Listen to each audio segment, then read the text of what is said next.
My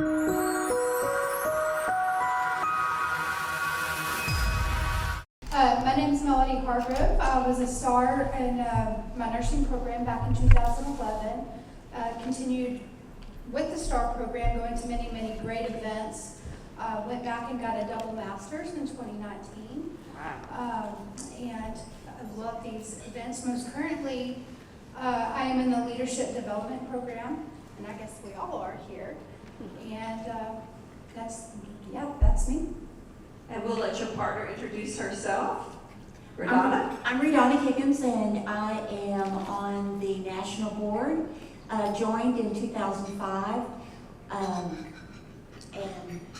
love it. Fantastic. And we're just going to stay with you first to start off with, so if that's okay, so you guys get a preview. Isn't that nice? All right. So welcome to my world. So Melody, just want to ask you, as far as, what you studied, of course, nursing, and why did you choose that?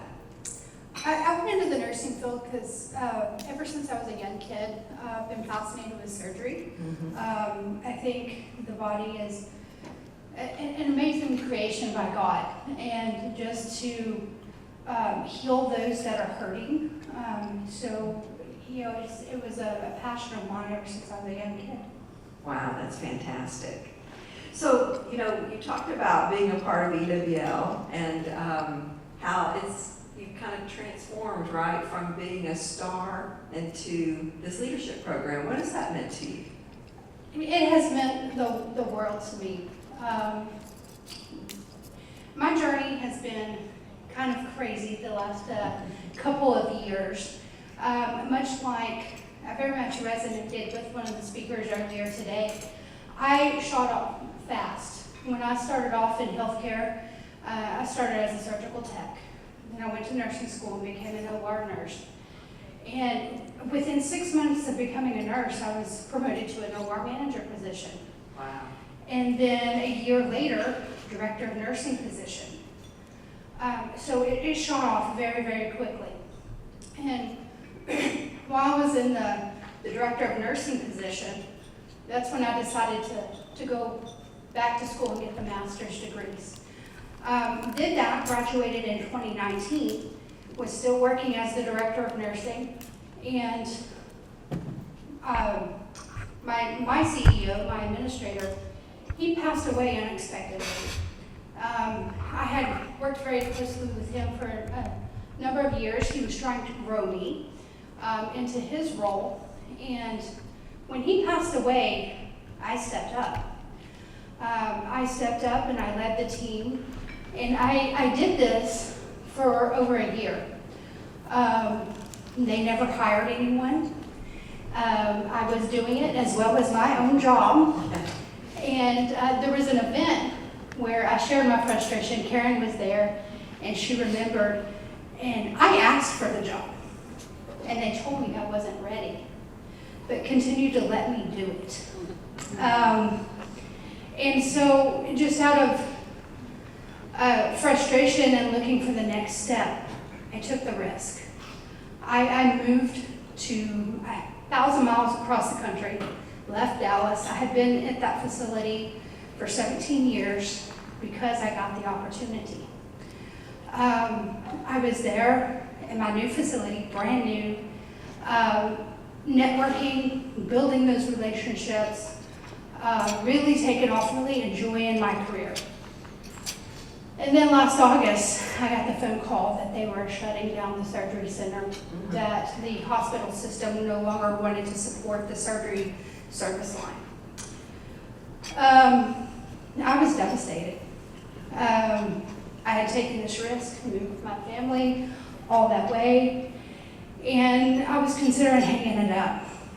After the frustration of doing the work and not getting the recognition, and then this happening after I took the risk. I was really thinking about hanging it up. But I got an email from EWL about this new leadership program. In August, I had gotten this news. I didn't know what I was going to do next. Signed up for the program. Hey, you know, everything EWL gives is great. So jumped in, and I tell you, it couldn't have been a more crucial time. Wow. Because I really was considering just going back into a staffing position. We started off our class in January. The tools that Sandy gives are amazing. It helped me rebuild a shattered confidence. And I had that imposter syndrome and a lot of saboteurs circling around in my head. And through those tools and those experiences that I've had from this leadership program, it wasn't long before I had 3 interviews and 3 offers. All right. And Wow. Woo! took it and moved to Maryland. So I've been in Maryland since June. Oh, that's a great story. And Radonna, I have to ask you, you know, you were a big part of this leadership program too. What has it meant to you? What have you learned? I know we always say as mentors, we learn more, right? Oh, I feel like- absolutely. yeah. I've learned so much from the mentees. And as Sandy has been a facilitator, I thought, oh, I know this stuff. No, not at all. And then you listen to the mentees talk about, first session was on strength finders. And then we did communication and how to deal with different types of communicators, what type we are, saboteurs, as Melanie was talking about. Our next in November is going to be on negotiations. Woo. All right, so all the mentees are like, oh, we cannot wait for negotiations. And then in January, we start our second cohort. So I'm learning, I feel like I'm learning more than they are because I'm learning from them Yes. and from Sandy, and to watch their growth. And so we have, Sandy does a program called Office Hours. So once a month, for 1 hour, we get on Zoom with Sandy and talk about what's going on. And we help each other. What are you facing? How are you facing it? And we're there to help each other. Right. Then we have one Saturday we get together, and that's when we have our facilitating. We go into breakout rooms, we talk, and then we have our mentor and mentee meeting.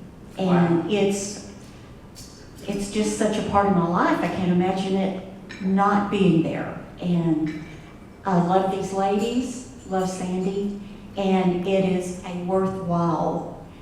Carolyn had this dream of this leadership program, and how long have we been talking about this? Maybe 2 years we've been talking about a leadership program.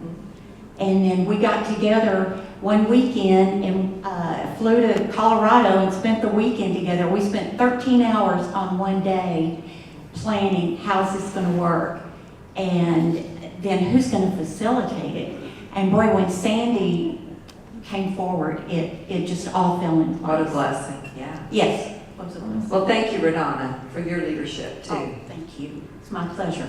Melody, one last question, and then we'll move on to our next 2 victims. What advice would you have for our stars that are sitting, and our mentors, future, could be potential mentors as far as EWL? Well, I wrote it down because Sandy said something, and it really resonated with me with all the difficulty and things I was going through. But there was one session where she said, bring it on, because I'm either going to win or I'm going to learn something. And that's something that I've carried forward to this day. And also, I got to share, I know we're got a time crunch here, but Radonna had texted me something. I was in the middle of something that needed a decision. So she said, even taking the wrong next step is better than taking no steps at all. Movement is momentum, and you can make course corrections easier from movement than a standing still position. Amen. So those 2 things are impactful, and that's what I would want to share and carry on. Thank you. Thank you, ladies. Woo!